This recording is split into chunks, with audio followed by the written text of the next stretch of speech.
Que onda su pecho arriba, las manos, caballo moreno, penetra tu barrio. Le enseño rolas de los rock, back frente, black again, esto para la gente. Hi guys, and welcome back to another video. So today we're going to learn how to play like a winger or a wide midfielder. So the first thing we need to identify is what is the role of a winger. So obviously the first thing we need to talk about is your position on the pitch. As a winger, your job is to operate the width of the pitch. So your duties in the attack are to either beat the fullback and get a cross in for somebody else to score, or you can even cut in and get a shot off yourself. So you're a very creative player on the pitch and you have a big influence in the attacking play. And the reason I love being a winger is because it's that one position on the pitch that is the less risky place to lose the ball. So you can take a lot of risks, you can be very creative in the attack, and if you do turn the ball over, it's not a risky place for the opposing team to have the ball. They can't get a shot off from the wing, they have to build the play again. On the flip side, you also need to be defensively aware as well. Especially in the modern game, outside backs and fullbacks are almost like wingers these days. They're almost like hybrid wingers. So you need to be aware of your opposing outside back, making sure he's not doing overlapping runs outside your winger and receiving the ball and getting crosses in or shots off. That's your man to track as well. And when your team's defending, you're tucking in and helping the back four and midfield defend as a unit.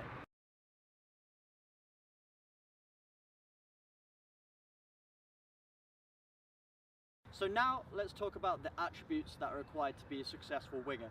So the first one is either speed or quick feet.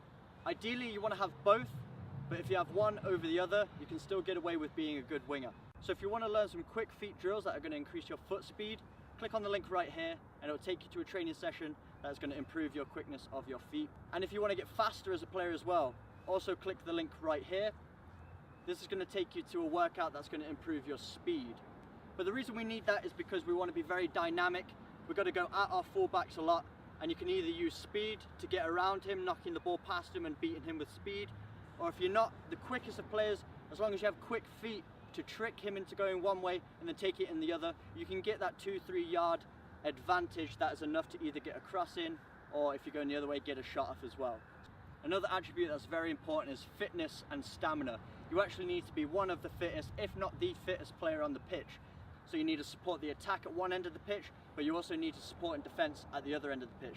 So you're pretty much covering the whole length of the pitch backwards and forwards multiple times a game. And if you do want to improve your fitness in a very soccer specific way, click on the link right here which will take you to some drills that will show you to really improve your fitness in a soccer specific way to prepare you to play as a winger. So another attribute that you need to have is a good first touch, because playing out on the wing, you're usually quite a distance from your other teammates. So a lot of the balls are played in the air. So you need to get good at receiving balls from the aerial situation. So I'm just going to show you a few touches right now. The key is to really soften that touch and give it a cushion effect. Pluck it out the air.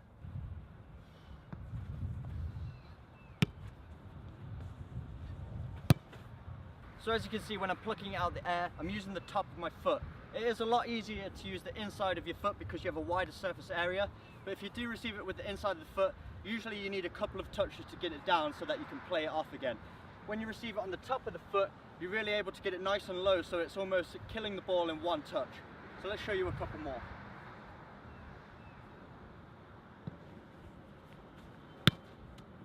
So you can see it's dead.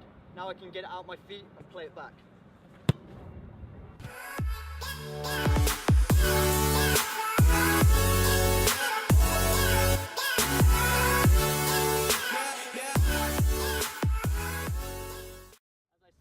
Watch what happens when I use the inside of my foot.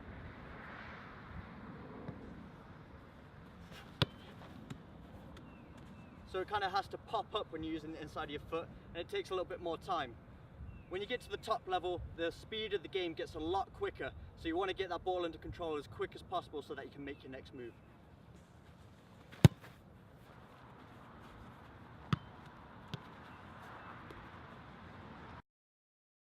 Drop of the shoulder, and this is useful for wingers for many reasons.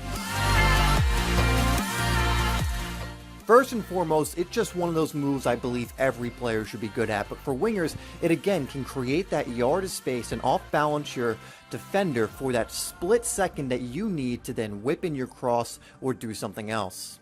If you run directly at the defender, then drop your shoulder and then push the ball past them. A lot of times for speedy wingers, this will work and will give you the space you need to get your cross off. And if you take a look at some of the best speedy wingers in the world or wide players, you'll notice they do this all the time. Robin, for example, will use the body feint and cuts all the time to cut inside and then curl to the far post. If you watch any highlight video of him, most of his moves are consisting of just chops, cuts, and body feints, and there's a reason he does this. It works. So work on your body feints, work on dropping your shoulder and then bursting into the space, beating the defender there, and getting your cross off, shot off, or something else. So the bait and Cruyff, or the bait and chop, is another very useful move for wingers. Now with this move, it's perfect if your step over, your body feint, or some other move didn't work or didn't fool the defender. You can then bait the defender in and then Cruyff it back the other way so you can reset or potentially get your cross in. I like to use this on the wing because I like to make it look like I'm going to cross or shoot, and then use a Cruyff turn or a chop to go back the other way and then shoot or cross in that direction. This is another move I really think all wingers should know, just because it's such a simple move, but such an effective move when you have the threat of whipping in a ball. A defender is going to want to block you off every single time you try and cross a ball in, so if you can bait them in, make them think that you're going to cross, and then Cruyff it or chop it out the other way, it's going to work most times. Moves for wingers without the Ronaldo chop, and there's good reason for it. It's such an effective move. Now this is a move that I consider a change of direction type move. This is not usually a move you'll use before crossing. It's a move you'll use to cut inside.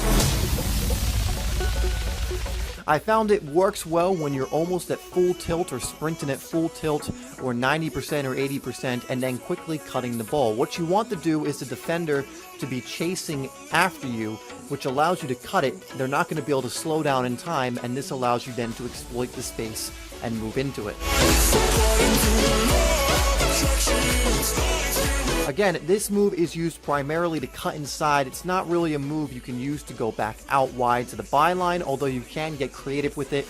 Again, a move I definitely recommend all wingers have in their repertoire because it's just so useful at cutting inside, and when done correctly, it's really, really hard to defend against.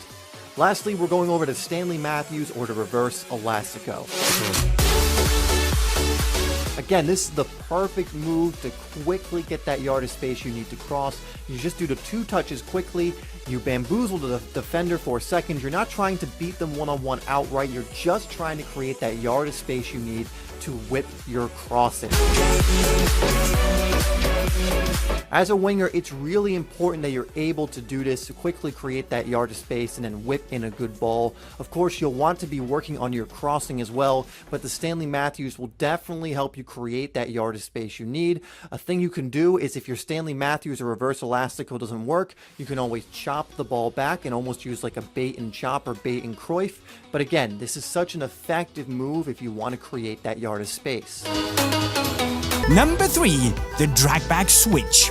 This move is particularly good for getting out of tight situations.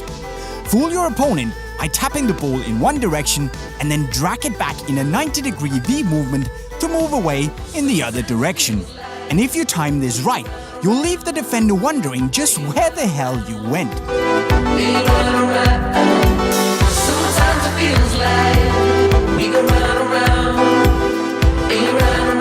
Number 2, the one-leg step over. Number 4, the inside step over panna.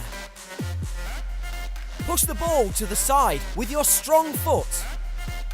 Do an inside step over with the same foot in a quick motion. Now jump and push the ball through your opponent's legs with your weak foot. Hey Phil, do you need a tissue to wipe up those tears, mate? Somebody call an ambulance. We've got a panna victim. Boom shakalaka. Number 3, it's the Okocha sombrero flick. Wait for your opponent to attack the ball. put your strong foot right underneath the ball. In one swift motion, use the outside edge of your foot to scoop the ball over the incoming opponent. Phil's in a glass case of emotion. Milk was a bad choice.